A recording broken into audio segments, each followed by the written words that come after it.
ஐயா தாமஸ் சுமதி அவர் வந்திருக்கிறார்கள். மீண்டுமாக கருத்துக்கு வரவேற்போம். பொங்கல் நாளில் தேசிய எல்லா வார்த்தைகளாக கலந்து போவோம். எனவே கர்த்தர் தாமே அவர் எடுத்து வலிமையாக பயன்படுத்துவாராக. கர்த்தர் வார்த்தை வருகிற பிள்ளைகளுக்கு சபைக்கு அது புனிதமாய் அமைவதாக.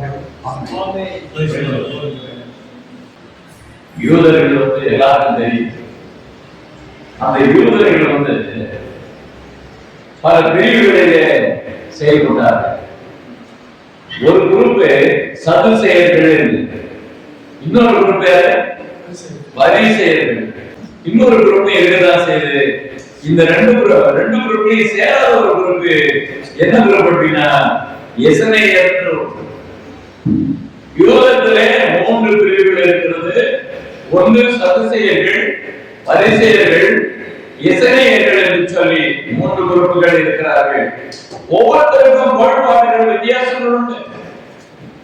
இவங்க சதுசேயர்களும் பரிசேயர்களும் அடிக்கடி என்ன பண்ணுவாங்க, இயேசு எங்க போனாலும் பின்னாலே போவாங்க. எதுக்கு போறாங்க?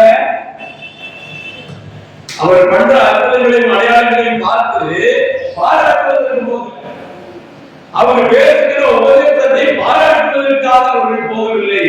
குற்றம் கண்டுபிடித்து அவரை கொலை செய்ய வேண்டும். அப்போ இந்த உலகத்துல சதுசேயர்களும் பரிசேயர்களும் ஒரு கூட்டணி வச்சாங்க.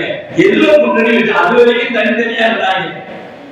அது வரைக்கும் கொள்கை வேற, கோட்பாடு வேற, நீ வேற நான் வேற இருந்தாங்க. ஆனா இயேசுவை கொலை செய்வது 2 பேரும் கூட்டணி வச்சாங்க. இப்படிப்பட்ட ஆட்களை குறித்து ஆண்டவர் சொல்லுகிறார், அவர்களுக்கு ஐயோ என்று சொல்லுகிறார். உலகத்துல இயேசுவானவர் யாரையும் அழைச்சதில்லை, திட்டதில்லை. ஆனா சதுசேயர்கள் பரிசேயர்களை ஆண்டவராகிய இயேசு சபித்திருக்கிறார் என்பதை பார்க்கிறோம். இயேசு சபிக்கிற தேவன் அல்ல. ஆனால் இவர்களை குறித்து பார்க்கப்படும் போது, இவர்கள் செய்கிற ஒவ்வொரு காரியங்களையும் பார்க்கப்படும் போது ஆண்டவருக்கு விரோதமாக, ஊழியத்திற்கு விரோதமாக, தேவனுடைய பிரசன்னத்துக்கு விரோதமாக, அவருடைய எல்லா விதமான அற்புதங்கள் அடையாளங்களுக்கு விரோதமாக இருந்து அவரை குற்றம் கண்டுபிடித்து அவரை இடத்திலே சண்டை போட்டுக் கொண்டே இருந்தார்கள். அவங்களுக்கு எல்லாமே தெரியும். என்ன வேதாகமா நல்லா தெரியும், எல்லாம் தெரியும். ஆனா அவர்களிடத்திலே என்ன ஒன்று இல்லை என்று பார்க்கப்படுவது மேசியா வேதத்தில் எழுதப்பட்டிருக்கிற யெஷுவா என்று சொல்லப்படுகிற, மெசியா என்று சொல்லப்படுகிற அந்த எபிரேய புத்தகத்திலே நன்றாக படித்தவர்கள் தான். ஆனால் அந்த யெஷுவா மெசியா யார் சொல்லி அவர்களுக்கு தெரியவில்லை. அவர்கள் இன்னும் மெசியா வருகிறார் என்று தான் நம்பிக்கொண்டிருக்கிறார்கள். உலகத்திலே யூதர்கள் 5% மக்கள்தான் இயேசுவை ஏற்றுக்கொண்டவர்கள். அந்த 5% என்று பார்க்கப்படும்போது அது யார் என்று பார்க்கப்படுவது எசனேயர்கள் தான். எசனேயர்கள் மட்டும் சவர்கடல் பகுதியிலையும் மற்ற இடங்களிலையும் வேதாகமத்தை கொண்டு போய் பத்திரப்படுத்தல அப்படின்னா இன்னைக்கு 400 புத்தகங்கள் கிடைச்சிருக்காது. 400 புத்தகங்களை பத்திரப்படுத்தியவர்கள் எசனேயர்கள். இதை குறித்து வரலாறுல கொஞ்சம் இருக்கும். வேதாகமத்தில் நீங்க பார்க்க முடியாது. அவர்கள் எப்படி அப்படின்னு கேட்டா, சதுசேயர்கள் எப்படி வார்த்தையை பார்த்தார்களோ, எப்படி சட்டங்களை பார்த்தார்களோ, மோசனுடைய பிரமாணத்தை பார்த்தார்களோ அதன்படியாக எசனேயர்களும் பார்த்தார்கள். அதே சமயத்தில் பரிசேயர்கள் செய்கின்ற இந்த காரியம் என்ன அப்படின்னு கேட்டா சடங்காச்சாரியமான காரியங்கள், உலக பிரகாரமான காரியங்கள். என்ன அப்படின்னா அவர்களுக்கு இருக்கக்கூடிய உலகத்தில் ஆளுமை வேண்டும், அதிகாரம் வேண்டும், நாங்கள் உயர் குடிகள், நாங்கள் உயர் வகுப்பினர்கள், நாங்கள் இறை மக்கள் என்று சொல்லி தங்களை உயர்த்திக் கொண்டிருந்த காலகட்டத்தில் எசனேயர்கள் அதை ஏற்றுக்கொள்ளவில்லை. ஆனா என்ன அப்படின்னு கேட்டாங்க, தேவனுடைய சமூகத்துல அவர்கள் பரிசேயர்களுடைய ஒரு காரியம் என்ன அப்படின்னு கேட்டீங்கன்னா, இயேசு கிறிஸ்து வருகிறதை தெரியும். அதே சமயத்தில் அப்படின்னா தேவதூதர்கள் இருக்காங்கன்னு தெரியும், பிசாசுகள் இருக்காங்கன்னு தெரியும், இயேசு மரிப்பார்ன்றது தெரியும், உயிர்த்தெழுவார்ன்றது தெரியும். இப்படியாக சகலவற்றையும் உயிர்த்தெழுதலை நம்பிக்கொண்டிருக்கிறவர்கள் பரிசேயர்கள். இதையெல்லாம் யார் கருதுகிறார் அப்படின்னா எசனேயர்கள் பார்க்கிறாங்க. எசனேயர்களுக்கு இந்த காரியத்துல உடன்பாடு உண்டு. விதமாக என்ன அப்படின்னு கேட்டா இந்த இஸ்ரவேலர்கள் பரிசுத்தமாக இருக்க வேண்டும். தேவனுடைய சட்டங்களை நாம் என்ன செய்யணும்? பின்பற்ற வேண்டும். அது இருந்தா ரொம்ப கொஞ்ச ஜனமாக இருந்தார்கள். அந்த கொஞ்ச ஜனம் பலஸ்தீனா பகுதிகளில் வாழ்ந்தவர்கள் மிக செல்வதற்காக செழிப்பாக வாழ்ந்தார்கள். ஆனா அவர்கள் கையில என்ன அப்படின்னா புத்தகத்தை அவர்கள் வாங்கி வைத்துக் கொண்டிருந்தார்கள். அவங்க தந்தின இடம் தான் சவக்கடல் பகுதி. இன்னைக்கு வேதாகமத்துடைய ஒரிஜினலுடைய ஸ்கிரிப்ட், அதாவது அன்றைக்கு எழுதப்பட்ட 1ஆம் நூற்றாண்டிலே முன்பு, அதாவது கிமு 2ஆம் நூற்றாண்டுகளிலே எழுதப்பட்ட கைப்பிரதிகளும், அங்கே இருக்கக்கூடிய சுருள்களும், அங்கே பட்டைகளில் எழுதப்பட்ட சுருள் எல்லா பொருட்களும் அவங்க காலத்துல பாதுகாக்கப்பட்டு அன்னைக்கு இருந்த இடத்துலதான் அது இருந்திருக்கு. அப்ப அவர்கள் அதை பாதுகாத்தார்கள். உலகத்துக்கு அந்த விஷயம் தெரியும். எத்தனை யாராவது கேள்விப்பட்டிருக்காங்க? பைபிள் காலத்துல சொல்லியிருக்காங்க கிடையாது. நிறைய விஷயங்கள் இருக்கிறது. இப்படிப்பட்ட ஒரு ஒழுக்கம் உள்ள நல்ல ஜனங்கள், அப்படிப்பட்ட ஜனங்கள் என்ன அப்படின்னு கேட்டாங்க, அப்போஸ்தலிக், அதாவது அவர்கள் என்ன அப்படின்னா ப்ராபஸி தீர்க்க தரிசனங்களை அவருடைய வெகுவாக நிஜமாக படிப்பார்கள், தீர்க்க தரிசனத்தை கேட்பார்கள். சமாரிய ஜனம் தீர்க்க தரிசனத்தை நம்பிக்கொண்டிருந்த ஜனம். ஆனா சமாரிய ஜனங்கள் புறஜாதிகளும் யூதர்களும் கலப்படமான மக்கள் தான் சமாரியர்கள். ஆனா அந்த சமாரியர்கிட்ட இவங்க உறவு கிடையாது, ஒன்று கிடையாது, சேர மாட்டாங்க. இவங்க இருக்கிற தோராவும் சொந்தம் இருந்தது, இவங்க எப்படியும் சொந்தம் இருந்தது. ஆனால் ஆராதனை காரியங்கள் எல்லாம் அவர்கள் தனியாக இருந்தார்கள், தனியாக ஆராதனை செய்தார்கள். ஆனால் இது யார் அப்படின்னா சினகாக என்று சொல்லப்படுகிற யூத ஆலயத்தை அவர்களுக்கு இடமில்லை. அப்ப இவருக்கு என்ன, யூத ஆலயத்துக்கு பாதுகாக்கிறதுக்கு விசாரணைக்காரன் ஒருத்தனை வச்சிருப்பாங்க. புதுசா எல்லாம் உள்ள நடந்துருக்கா, யாரு என்ன ஏது, அவன் எந்த குலம் எந்த வம்சம் யாரு, அதெல்லாம் விசாரிப்பாங்க. அப்படி யாராவது உள்ள வந்துட்டாங்க கொண்டு போய் போடுவாங்க. அந்த விசாரணைக்காக வைத்திருக்கிறவன் என்ன செய்வோம் அப்படின்னா, தேவாலயத்துல வேற யாராவது வந்தாங்கன்னா கொண்டு போய் புரிதத்தை கெடுத்து விட்டால் என்று சொல்லி கொலை செய்வார்கள். பயங்கரமான காரியம். இப்படிப்பட்ட கொடுமையான அவர்கள் இருந்த காலகட்டங்களிலே ஆண்டவருடைய நாமத்துக்கு சுதந்திரம் உண்டாதாக இயேசுவை எதிர்த்து நின்றவர்கள் யார் என்று பார்க்கப்படும் போது இந்த சதுசேயர்கள் பரிசேயர்கள். எசனேயர்கள் கிடையாது, எசனேயை பற்றி சொல்லவே இல்லை. ஆனா பரிசேயர்களுக்கும் வாக்குவாதத்துக்கும் ஒரு சண்டையை உண்டாக்குறது யார் தெரியுமா? இயேசுவானவர் பரிசேயர்கள் கூட்டணி வச்சு கொலைக்களத்துக்கு கொண்டு போய் கொலவணும் நினைச்சாங்க. ஆனா சதுசேயர்கள் பரிசேயர்கள் புத்தி யாருக்கு தெரியும் அப்படின்னா பவுலப்போஸ்தலனுக்கு தெரியும். அவன் என்ன பண்ணியிருக்கிறான் அப்படின்னு கேட்டா, பவுலப்போஸ்தலனை என்ன பண்ணாங்க அப்படின்னா, இவன் ஊரு சுத்தி இவன் எல்லா இடத்துலயும் போயிட்டு நமக்கு விரோதமாக செயல்படுகிறான், இவன் நசராகி இயேசுவை அறிவிக்கிறான், இவன் புதியதாக ஒரு உலகத்தை கொண்டு வந்திருக்கிறான், அதனால இவன் கலகம் கொண்டுகிறவனாக இருக்கிறான், இவரை கொலை செய்யணும் என்று சொல்லி இருவரும் திட்டமிட்டார்கள். ஆனால் சம்பவம் வேற விதமாக முடிந்தது, காரியம் மாறுதலாக முடிந்தது. எடுத்து வாசிங்கள் அப்போஸ்தலருடைய புத்தகம் 23வது அத்தியாயத்திலே 6 இருந்து 8 வரைக்கும் நீங்கள் வாசிங்கள். பின்பு அவர்கள் சதுசேயர் ஒரு பக்கு பரிசேயர் ஒரு பக்குகளாக இருக்கிறார்கள் என்று பவுல் அறிந்து, சகோதரரே, நான் பரிசேயன், பரிசேயனுடைய மகன், மருத்துவரிலிருந்து உயிர்த்தெழுதலை பற்றிய நம்பிக்கையை குறித்து நான் நியாயம் விசாரிக்கப்படுகிறேன் என்று ஆலோசனை சங்கத்திலே சத்தமிட்டு சொன்னார் என்று பார்க்கிறோம். இங்க பார்க்கப்பட்டது சதுசேயர்கள் பரிசேயர்கள் 2 பங்கு ஜனம்தான். சதைகளின் சங்கத்தில் 70 பேர்கள் இருப்பார்கள். அந்த 70 பேர்ல பாதி இவங்க இருந்தாங்க. இந்த பாதி இவங்க இருந்தாங்க. அங்க சங்கத்திலே பார்க்கப்பட்டது அது என்ன சங்கம் என்று நினைக்கிறீங்க? அது என்ன சங்கம்? சனகிரி சங்கம் தான். ஏதோ ஒரு சங்கம், ஏதோ ஒரு ஜாதி சங்கம், ஏதோ ஒரு இது அப்படின்னு நினைக்காதீங்க. சனகிரி சங்கம் தான் யூதர்களுக்குள்ளே இருக்கக்கூடிய உச்ச நீதிமன்றம், சுப்ரீம் பவர். சிவிலும் விசாரிப்பா, கிரிமினல் விசாரிப்பா, அவர்கள் தீர்ப்பு இறுதியான தீர்ப்பாக இருந்தது என்பதை நீங்கள் தெரிந்து கொள்ள வேண்டும். அந்த இடத்துல என்ன நடக்குது என்று பார்க்கப்படும் போது பவுல் சொல்லுகிற ஒரு காரியம், நான் பரிசேயனுடைய மகன் என்று சொல்லி அவன் சத்தமிடும் போது பரிசேயனுடைய எண்ணங்கள் என்ன அப்படின்னா, தேவதூதர்கள் உண்டு, பிசாசுகள் உண்டு, உயிர்த்தெழுதல் உண்டு, பரலோகம் உண்டு, மறுபிறப்பு இருக்கிறது என்று நம்பிக்கொண்டு இருக்கிற பரிசேயன் வார்த்தையை அவன் அங்கே சொல்லும்போது ரெண்டு பேருக்கு பிரச்சனையாகி ரெண்டு பேரும் அடிச்சுக்கிட்டாங்க. அதுக்கிட 7ஆம் வசனத்தை வாசிக்கப்படும்போது அவன் இப்படி சொல்லும்போது பரிசேயருக்கும் சதுசேயருக்கும் வாக்குவாதம் உண்டாயிற்று. கூட்டம் இரண்டாக பிரித்தது.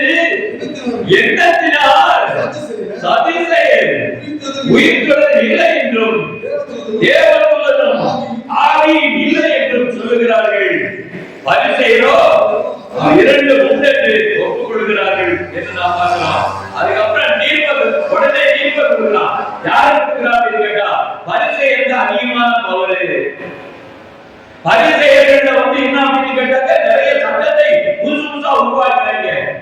இந்த வேதாகம சட்டத்தை விட்டுட்டு பாரம்பரியம்னு சொல்லி வீடுகளை பார்க்கப்படும் ஜனகாச்சாரிய சட்டங்களை ஆளுநரை சட்டத்துக்கு இணையாக உருவாக்கி வைத்தவர்கள். அவர்களுக்கு அதிகமான அதிகாரம் இருக்கிறதுனாலதான் அங்க இருக்கக்கூடிய அதிகமான சேட்டைகளை நிறைய பண்ணாங்க. வேற என்ன தெரியுமா, ஆளுமையே இருக்க வேண்டும். நல்ல அங்கேயே போட்டு தெருவழியில போனாங்க சுத்துவாங்க, நல்ல அதிகாரம் படைத்தவர்கள் என்று சொல்லி இப்படியாக அந்த ஆளுமை மக்கள் மத்தியில் பெருமை வேண்டும். அவர்களுக்கு முதன்மையான ஆசாரியர்கள் வேண்டும். எல்லா இடத்திலும் அவர்களுக்கு வழிபடணும், அவர்களுக்கு மரியாதை செலுத்த வேண்டும், வணக்கம் வைக்க வேண்டும், அவர்களை கண்டால் பணிய வேண்டும். இப்படிப்பட்ட அதிகாரம் உடையவர்கள் இந்த பரிசேயர்கள். இவர்கள் ஜனங்களை என்ன மோசம் நோக்கி கொண்டிருந்தார்கள் என்று நாம் வேதத்திலே வாசிக்கிறோம். கர்த்தருடைய நாமத்துக்கு ஸ்தோத்திரம். அவர்கள் கொடுத்த தீர்ப்பை நாம் கீழே வாசிப்போம். ஆகையால் மிகுந்த கூக்குரல் உண்டாயிற்று. பரிசேயர் சமயத்தாரான வேதபாரகரில் சிலர் எழுந்து இந்த மனுஷனிடத்தில் ஒரு பலனை காணோம், ஒரு ஆவி அல்லது ஒரு தேவதூதன் இவரோட பேசினால் நாம் தேவனுடைய போர் செய்வது தகாது என்று வாதாடினார்கள். பாத்தீங்களா, புள்ளி எங்க வச்சுட்டாங்க பாத்தீங்கன்னா, இவன் ஏதாவது பேசுற அப்படின்னா நீ ஆண்டவர்கிட்ட தேவன்கிட்ட போய் சண்டை போடுற மாதிரி ஆயிடும் அப்படின்னு சொல்லி எல்லாரும் என்ன பண்ணிட்டான், திரும்பிட்டான். திரும்பி என்ன பண்ணிட்டான், பரிசேயர் கூட்டம் என்னாச்சுன்னா பிரிஞ்சு யாருக்கு ஆதரவாக எழுதினாரு, அவருக்கு ஆதரவாக எழுதினார்கள். எந்த இடத்துல போனாலும் பேச தெரியும், எந்த இடத்துல போனாலும் நுட்பங்கள் தெரிய வேண்டும். இந்த தேசத்துல நம்ம குடியிருக்கிறோம், நல்லா தெரிந்து கொள்ளுங்க. இந்த தேசம் வந்து செக்குலர் கண்ட்ரி தான், மத பார்க்கப்பட்ட நாடு தான். ஆனா என்ன நடக்குது, கிறிஸ்தவானே கவனிக்கணும், இஸ்லாமியர்கள் கூடாரத்தை உடைக்கணும், கடைகளை உடைக்கணும், பஜார்களை உடைக்கணும், அவங்க வாழ்வாதாரத்தை அடிக்கணும், கிறிஸ்தவ பள்ளிக்கூடம் வச்சிருக்கான அடிக்கணும், காலேஜ் வச்சிருக்கான அடிக்கணும். இதுதான் இந்த சோரி நடக்கு. இப்ப என்ன நடக்குது அப்படின்னு கேட்டாங்க, இந்தியாவுல ஜூன் மாசம் நடந்த ஒரு சம்பவத்தை நான் உங்களுக்கு சொல்லுகிறேன்.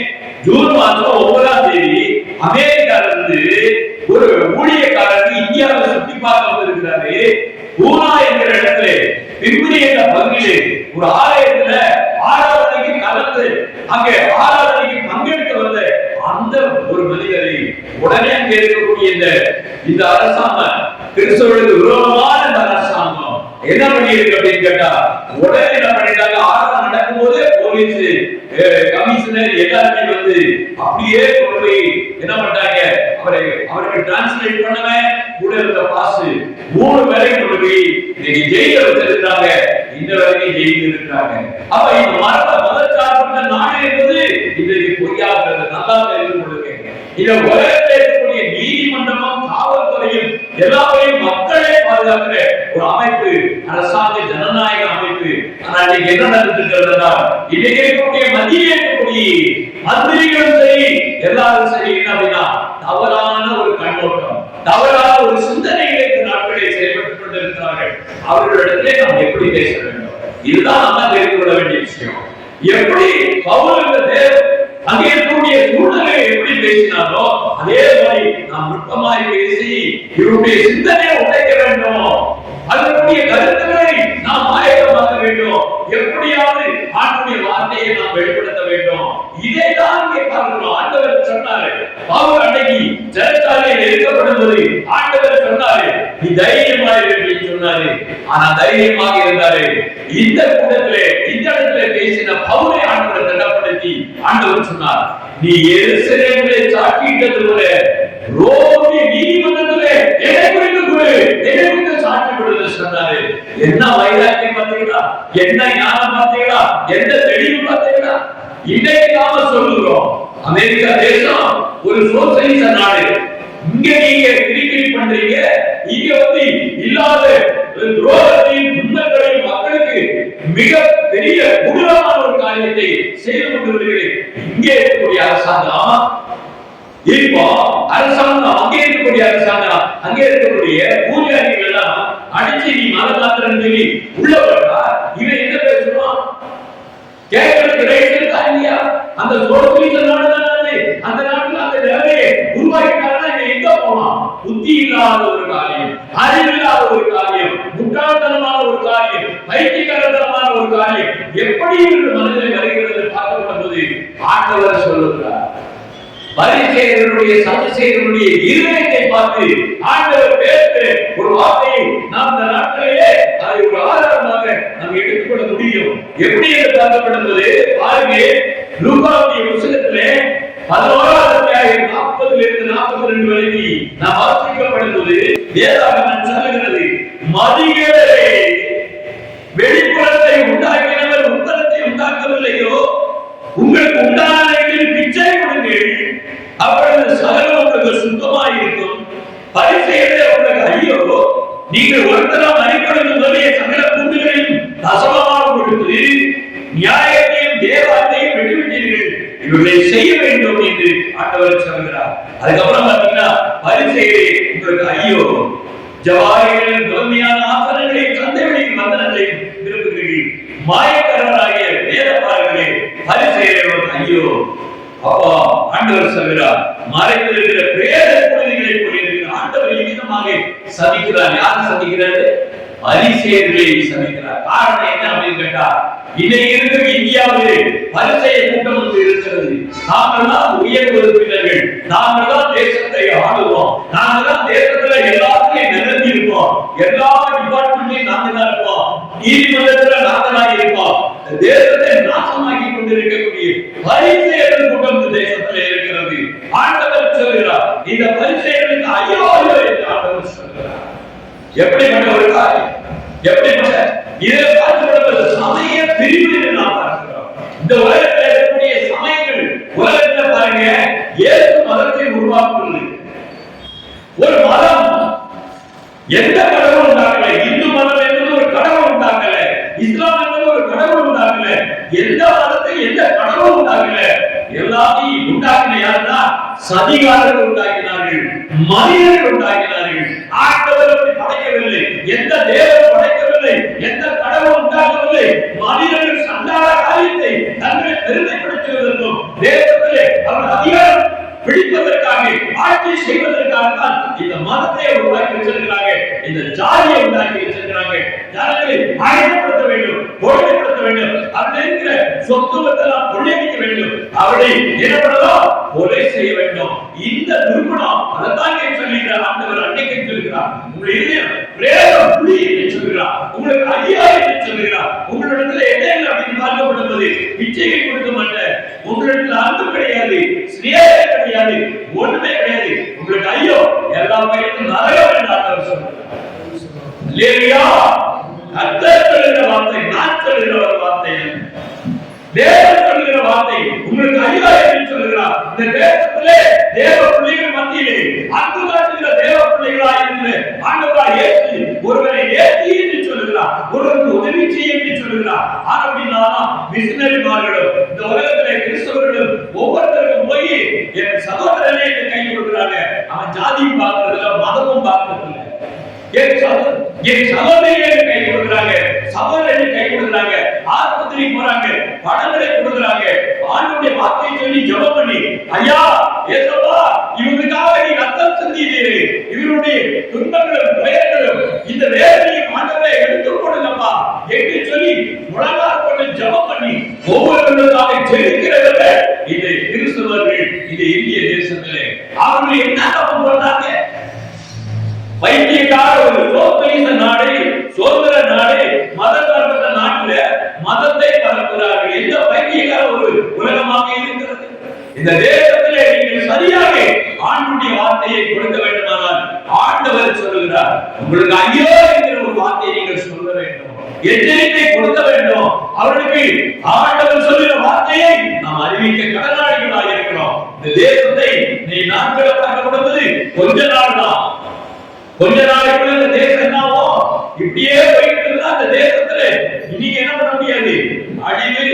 என்ன அப்படின்னா அவன் நம்மள அடிக்கிறான்னு நினைக்கிறார், ஆனா அவருக்கு அழிவு உறக்காது, அவனுக்கு அழிவு வரப்போகிறது, அவனுக்கு அழிவு காத்துக்கொண்டு இருக்கிறது.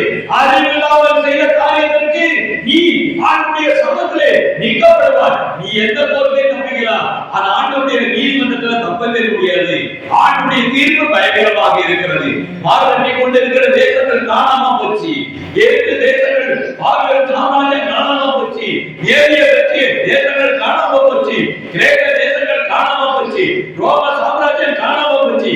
நீங்க உலகத்துல பார்க்க வந்தது 230 நாடுகள் பிரிந்து கிடக்கிறது இல்லையா? 7 கண்டங்கள் இருக்கிறது. மொத்த ஜனம் எவ்வளவு தெரியுமா? 214 கோடியே 21 லட்சம் பேர் இருக்கிறாங்க இந்த தேசத்துல, உலகத்துல. ஆண்டவர் சொல்கிறார் எல்லா ஜனங்களுக்கும் சொல்லணும், எல்லா ஜனங்களும் ரட்சிக்கப்பட வேண்டும் என்று ஆண்டவர் சொல்கிறார். ஆண்டவருடைய ஊழியத்தை எவன் தடை செய்ய முடியும்? எவனால தடுத்து நிறுத்தலாம் அப்படின்னு நினைச்சா நடக்காது. எவன் இந்த காரியத்தை சொல்கிறானோ அவனுக்கு அழிவு உறங்காது என்று ஆண்டவர் சொல்கிறார். நீ வேற குழியிலே வைக்கப்படுவாய் என்று ஆண்டவர் சொல்கிறார். உனக்கு ஐயோ என்று ஆண்டவர் சொல்கிறார். அது எவனா இருந்தாலும் சரி, எந்த பெரிய மந்திரியா இருந்தாலும் சரி, எந்த பெரிய நீதிமன்றத்தில் அது யாரா இருந்தாலும் சரி, அதிகாரிகளா இருந்தாலும் சரி, கர்த்தர் சொல்கிறார் உங்களுக்கு ஐயோ ஐயோ என்று சொல்கிறார். கர்த்தருடைய நாமத்துக்கு சொல்கிறோம். ஆண்டவர் சொல்கிறார் அன்பு காட்டு என்று சொல்கிறார். நாங்கள் அன்பு காட்டுகிறோம். ஆனா நாங்கள் இந்த நாட்களிலே ஆண்டவருடைய வார்த்தைக்கு கீழ்ப்பட்டு இருக்கிறோம். வேற ஒன்றும் கிடையாது. ஒன்று நாங்க கையெழுத்து ஆண்டவர் வணங்கத்தான் சொல்கிறார். அவருக்காக ஜெபம் பண்ணு என்று சொல்கிறார். அப்போ நீ அடிக்கிறவர்களுக்காக பிதாவே எனக்கு வேண்டிக் கொள்ளுங்கள் என்று சொன்ன அந்த அன்பு காட்டின அந்த தெய்வத்துடைய பிள்ளைகள் நாங்கள். அப்படின்னா இந்த நாட்களில் அன்பு காட்டிக் கொண்டே இருக்கிறோம். கர்த்தருக்கு சுதந்திரம் உண்டாதாக. இந்த நாட்களிலே சர்ச்சை உண்டாக்கினாலும் கலகம் உண்டாக்கினாலும் அவருக்கு ஆண்டவர் வெற்றியை கொடுத்திருக்கிறார். அதுபோல இந்த தேசத்திலே நடக்கக்கூடிய சர்ச்சைகளிலும் கலகத்திலும் ஆண்டவர் அவரை எல்லாரையும் மாற்ற வேண்டும், எல்லாருக்கும் வெற்றி கொடுக்க வேண்டும் என்று நாம் ஆண்டவருடைய சமூகத்திலே நாம் ஜெபிக்க வேண்டும். கர்த்தருடைய நாமத்துக்கு ஸ்தோத்திரம். யூத பிரிவுகளிலே பரிசேயர்கள் சதுசேயர்கள் செய்த அநியாயங்கள் அக்கிரமங்களை நாம் இந்த நாட்களிலே சொல்ல வேண்டுமானால் நிறைய காரியங்கள் இருக்கிறது. அந்த பரிசேயர்களுடைய புறமான வழிபாடுகள் இருந்தது. அப்படினால் ஆண்டவர் சொன்னார், அவங்க என்ன பண்ணுவாங்க என்று பார்க்கப்படும்போது ஆண்டவர் சொன்னார், கொலை செய்வார்கள், துன்பப்படுத்துவார்கள், துரோகிகள், யாருடைய சமூகத்தை நிற்க தகுதியில்லாதவர்கள். ஆண்டவர் அவர்கள் சொன்னார், உங்களுக்கு ஐயோ என்று சொல்கிறதை நான் பார்க்க முடிகிறது. ஒரு காரியத்தை நன்றாக தெரிந்து கொள்ளுங்க. ஏன் இந்த பாவம் இந்த செயல்கள் வந்து அப்படின்னா உள்ளுக்குள்ள பாவ சிந்தனை இருக்கு. உள்ளுக்குள்ள பாவ சிந்தனை இருக்கிறதுனால உள்ள இருதயமெல்லாம் இருளடைந்து இருக்கு. இருளடைந்து இருக்கிறதுனால அவனுக்கு உணர்வு தெரியாது. அவன் மிருகம் ஆயிட்டான். அந்த மிருகம் என்ன செய்யணும்னா சிந்திக்காது. அது என்ன செய்யும்? கொலைவழி தாக்குதல் நடக்கத்தான் செய்யும். காரணம் என்ன கேட்டா உள்ளே இருக்கிற மிருகம் பிசாசு. அல்லேலூயா. அந்த பிசாசு உள்ளே இருக்கிறதுனால அவன் என்ன பண்ணான்? மனித ரூபத்திலே அவன் நினைக்கிறான். அந்த பிசாசு அவனை மிருகமாக வைத்திருக்கிறான். உலகத்திலே முதலாவதாக ஆதாமுடைய ஏவாளோட அந்த காலத்தில் வஞ்சனை காரியங்களை திட்டப்போட்டு செய்து ஏவாளோட பேசினது முதல்ல ஒரு மிருகம். அந்த மிருகம் சர்ப்பம் என்று நாம் பார்க்கிறோம். சர்ப்பம் தந்திரமாக இருக்கிறது பார்க்கிறோம். இன்றைக்கு இருக்கக்கூடிய அதே சர்ப்பத்துடைய மக்கள் அதே சர்ப்பத்தை ஆண்டவர் இந்த நாட்களிலே சொல்லுகிறார், அதனுடைய தலையை மிதிப்போம் என்று சொல்லுகிறார். சாத்தானுடைய தலையை மிதிக்கிறவர்களாக ஆண்டவர் இருக்கிறார். சாத்தான் ஒரு காலத்திலே அவன் ஜெயப்பெறவே முடியாது. உனக்கு எனக்கு பங்கில்லை என்று சொல்கிறார். அந்த வயதிலே உனக்கு கொஞ்ச காலம் என்று சொல்லப்பட்டிருக்குது. அதனாலே பிரியமானவர்களே, பாம்பை தலையை வெட்டி போட்டா என்ன நடக்குங்க? பாம்பை தலையை வெட்டி போட்டா என்ன நடக்கும்? உயிர் இருக்கிற மாதிரி என்ன செய்யும்? அங்க உள்ளும் கொஞ்ச நேரங்கள் இருக்கும். நல்லா தெரிஞ்சுக்கோங்க. சாத்தானுடைய தலையை அறுக்க வந்த ஆண்டவராக இயேசு, தன் பட்டயத்தினாலே அறுத்த ஆண்டவராக இயேசு, அந்த தலை என்ன செய்யும்? எல்லாத்தையும் அங்கேயே பார்த்தோம், உள்ளதான் செய்யும். உன்னுடைய தலை ஆண்டவர் ரசித்துக் கொண்டிருக்கிறார். கர்த்தருடைய நாமத்துக்கு ஸ்தோத்திரம் உண்டாவதாக. இந்த காலகட்டங்களிலே உலகத்திலே ஏன் தெய்வ பயம் இல்லை அப்படின்னு கேட்டீங்கன்னா, ஒரு காரியத்தை நன்றாக தெரிந்து கொள்ள வேண்டும். இருதயமெல்லாம் பாவம், பாவ சிந்தனை. அந்த பாவம் உள்ளமெல்லாம் என்ன செய்ய இருள் இருக்கிறது. அப்படினாலே பாவ சிந்தனை. அதனால ஆண்டவர் சொல்றார், உலகத்திற்கு நியாயத்தை கொடுக்க வேண்டும். முதல்ல போய் எச்சரிக்கை கொடுக்கிறாரு. ஐயா சொன்னாரு எக்காலம். எக்காலம் மாத்திரமல்ல, எச்சரிக்கை தூதரை சொல்ல வேண்டும். இதோ மனந்திருக்குங்கள் கல்வராட்டிய சமயத்தில் நீங்க கேட்டா ரட்சிக்கப்படுவீங்க, இல்ல அப்படின்னா பட்சிக்கப்படுவீங்க. ஆண்டவர்கள் உலகத்தை நியாயத்திற்கு பண்ணா முதல்ல நோட்டீஸ் கொடுக்கணும். கோர்ட்ல ஒரு நோட்டீஸ் சமன் வரும். அப்புறம் திருப்பி என்னவோ வாரண்ட் போட்டுருவாங்க. அப்புறம் தூக்கி போய் தண்டனை பண்ணுவாங்க. அதே மாதிரி நீங்க நற்செய்தியை கொடுத்து எக்காலத்தையும் கொடுக்குற மாதிரி தேவ செய்தியை கொடுங்க. ஆனா அதுல வந்தானா தப்பிச்சான், இல்ல அப்படின்னா ரிமாண்ட். அப்புறமா என்ன அப்படின்னா நேரம் நரகம். கர்த்தருக்கு ஸ்தோத்திரம் உண்டாவதாக. உணர்வில்லாதவர்களுடைய இருதயம் இருளடைந்திருக்கிறது. அப்படின்னாலே ஆண்டவர் சொல்கிறார், பிதாவே இவர்களுக்கு மன்னியும் என்று சொல்லுகிறார். அவர்களுக்காக நாம் ஜெபம் பண்ண வேண்டிய கடமையிலே இருக்கிறோம். கர்த்தர் உங்களை ஆசீர்வதிப்பாராக. நான் எதுவும் பேச முடியாது, ஏன்னா ரெண்டு காரியங்களே நாம் இந்த பரிசேயர்களுடைய காரியம்னா பொருளாசை, பேராசை, அதிகாரம், புறமான அலங்காரம். இதை வைத்து ஜனங்களை என்ன பண்ணாங்க? வஞ்சித்தார்கள், ஏமாற்றினார்கள் என்று நாம் பார்க்கிறோம். அப்படின்னாலே கர்த்தருடைய நாமத்துக்கு ஸ்தோத்திரம் உண்டாவதாக. ஒரு வசனம் கூட நான் சொல்லி முடிக்கிறேன். தெய்வமே இல்லாதவர்கள் தான் இந்த ஜனங்கள் என்பதை நாம் பார்க்கிறோம். குளித்த மாலை குறித்து எச்சரிக்கை. மத்தேயுடைய புத்தகத்திலே 16வது அத்தியாயம் 1வது வசனத்திலே பரிசேயர்கள் சதுசேயர்கள் ஆண்டவரை சோதிக்கும்படியாக வந்தார்கள். ஆனால் அப்பொழுது ஆண்டவர் சொல்கிறார், அவர்களை குறித்து சொல்கிற ஒரு வார்த்தை வாசிங்கயா. பரிசேயரும் சதுசேயரும் அவரை சோதிக்கும்படி அவரிடத்தில் வந்து வானத்திலிருந்து தங்களுக்கு காண்பிக்க வேண்டும் என்று கேட்டார்கள். ஆனா இந்த இவங்களுக்கு முன்னாடிதான் 5000 பேருக்கு ஆண்டவர் உணவளித்தாரு, 4000 பேருக்கு உணவளித்தாரு, மரித்தவரோட உயிரோடு எழுப்பினாரு. இதெல்லாம் தெரியும். தெரிஞ்சுக்கிட்டு திரும்பி வந்து என்ன பண்றாங்க அப்படின்னா அடையாளம் கேட்கிறாங்க. அப்ப என்ன துணு இருக்கிறவங்களுக்கு, அப்ப என்ன மாதிரியான அவர்கள் மோசமான ஆண்டவருடைய சண்டைகளுக்கு வாக்குவாதங்களுக்கு ஆண்டவருக்கு எங்க போனாலும் பின்னால் வந்திருக்கிறாங்க. அதனாலதான் அவர்களுக்கு ஐயோ என்று சொல்லிருக்காங்க. அவர் ரசிக்கப்படாத ஜனம், தேவனுக்கு பிரியமில்லாதவர்கள் என்பதனாலே, துர்க்குணம் கொண்டவர்களாலே அவருடைய ஆண்டவருக்கு பிரியமில்லாதவர்கள் என்பதனால அவர்களுக்கு ஐயோ என்று சொல்லுகிறார். புளித்தமா என்று சொல்லப்படுவது, புளித்தமாவை எதை குறிக்கிறது? இயேசுவை நோக்கி பரிசேயர் சதுசேயர்களில் புளித்தமாவை குறித்து எச்சரிக்கை. புளித்தமாவா என்னங்க ஐயா? தோசை வராது, இட்லி ஊத்த வராது, ஆப்பா வராது, மாவு புளிச்சாதான் வரும் அப்படின்னு சொல்லி புளிச்ச மாவு வீட்டிலே வச்சிருக்கீங்க. புளிச்ச மாவு பத்தி உங்களுக்கு தெரியும், புளிச்ச ஆகாரம் தெரியும், புளிச்ச குழம்பு எல்லாமே தெரியும். அதெல்லாம் என்ன பண்ணணும்? தூரத்தான் போடணும். ஆண்டவர் சொல்லுகிறார், என்ன சொல்கிறார் என்றால், புளித்த மா என்பது எதை காண்பிக்கிறார்? 1 கொரிந்தியர் புத்தகம் 5வது அத்தியாயம் 6, 7, 8 என்று பார்க்கப்படுவது அவருடைய குணங்கள், அவருடைய சுபாவங்கள், அவருடைய எண்ணங்கள், அவருடைய யோசனைகள் என்பதாக பார்க்கிறோம்.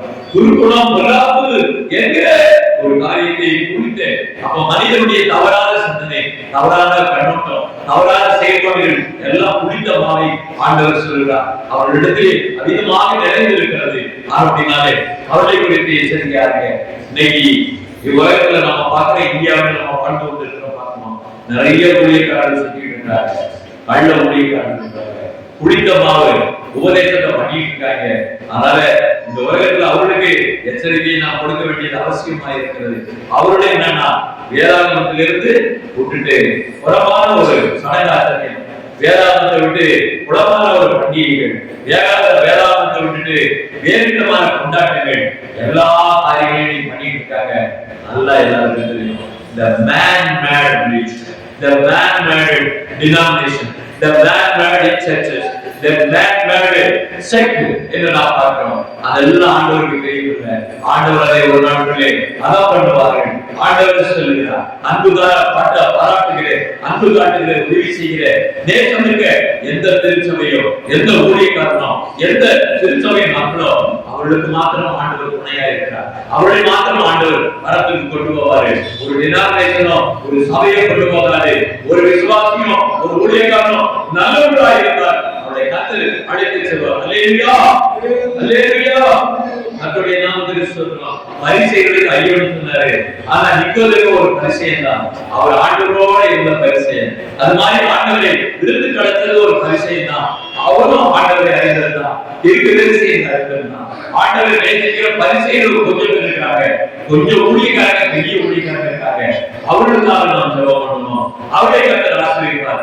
அதுல ஒரு ஆள் தான் ஆங்கிலிக்கன் திருச்சபையில இருக்கக்கூடிய நம்ம ஐயா யோசுவா கேட்டிருந்தோம். அல்லேலூயா. எல்லா இடையிலும் உதவி செய்தாரு, எல்லாத்தையும் செய்தாரு.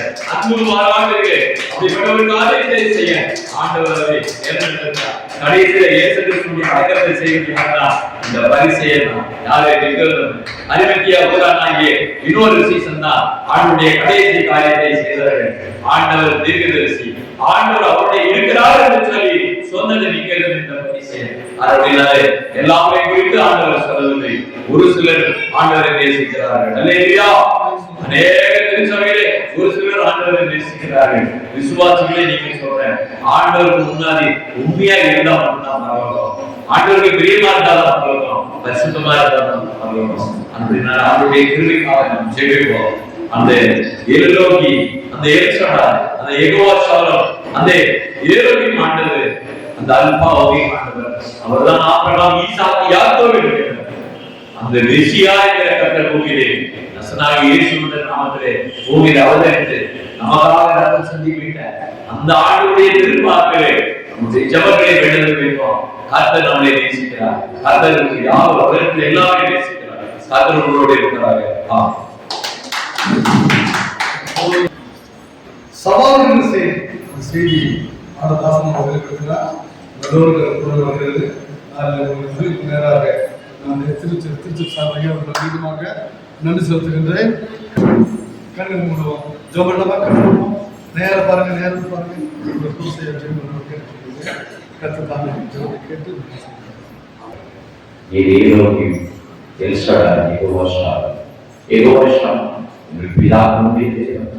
வாக்குத்தத்தத்தை கொடுத்தது, வாக்குமாறாத தேவன். வார்த்தைகள் சங்கீதத்தில் வாசித்தோம். 91 வாக்குத்தத்தத்தை நாங்கள் படித்தோம். நாட்கள் நீடித்திருப்பதற்கும் ஜனங்கள் பிள்ளைகள் எல்லாரும் சந்தோஷமாக இருப்பதற்காக நிறைய வாக்குத்தத்தங்கள் தாசன் மூலமாய் கொடுத்தது. நேர செய்திகள் அவரை கேட்டுக்கொண்டார். ஐயா லைட்டை சரியா ஆனவரை இடத்துல புதிதாக வந்து கட்டுடைய அன்பை கேட்கிறது, கட்டுடைய வார்த்தை பகிர்ந்து கொண்டு இடத்துல வந்ததற்காக நான் நன்றி சொல்றேன். குடும்பத்தை ஆசிரியர்கள் பிள்ளைகளை காண முடியாமல் அவருடைய தேசத்திலே ஆண்டவரே அவருக்கு ஒரு நல்ல ஒரு ஸ்தானத்தை உருவாக்கி கொடுக்கிறோம். கையிலே ஆசிரியர் தேவனுடைய ஊழியத்திலே பங்கெடுக்கின்ற ஆண்டவரே முதல் நிச்சயத்தோடு இருக்கக்கூடிய மகன் ஆண்டவரை எடுத்து பயன்படுத்தும். இந்த இடத்துல போல சகோதரிகளுக்காக சகோதரர்களுக்காக ஆண்டவரே டேவிடே அவர்களுக்காக மற்றும் சகோதரி அவருடைய பரிசுத்த நாமத்திலே மூத்த சகோதரி அவருடைய குழந்தைகள் அவர் செய்த ஊழியர்கள், அவர் செய்த ஜபகாரியங்கள், இனமாக சபையிலே பங்கெடுக்கக்கூடிய எல்லா பிள்ளைகளுக்காக நாங்கள் செபிக்கிறோம். ஆண்டவரே வந்து உன பிள்ளைகள் நடைபெற்ற பிள்ளைகளுக்காக நாங்கள் செபிக்கிறோம்.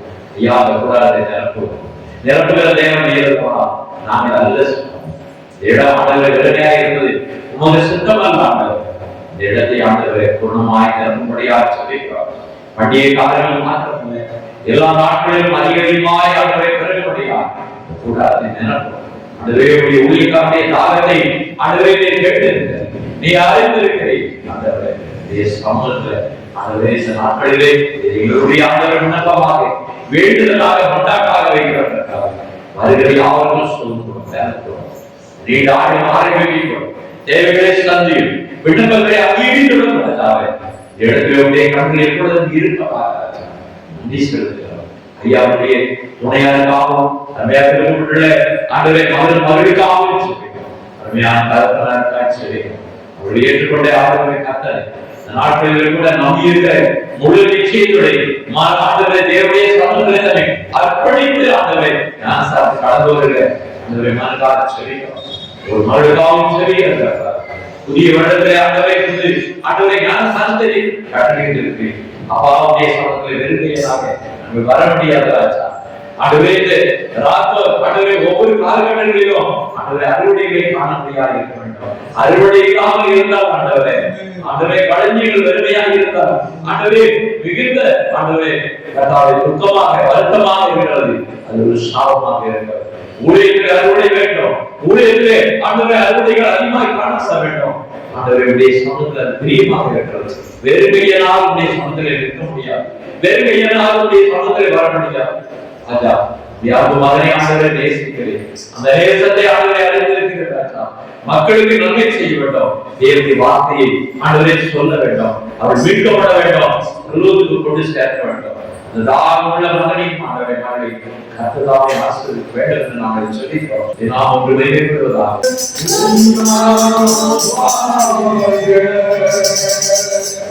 Praise God.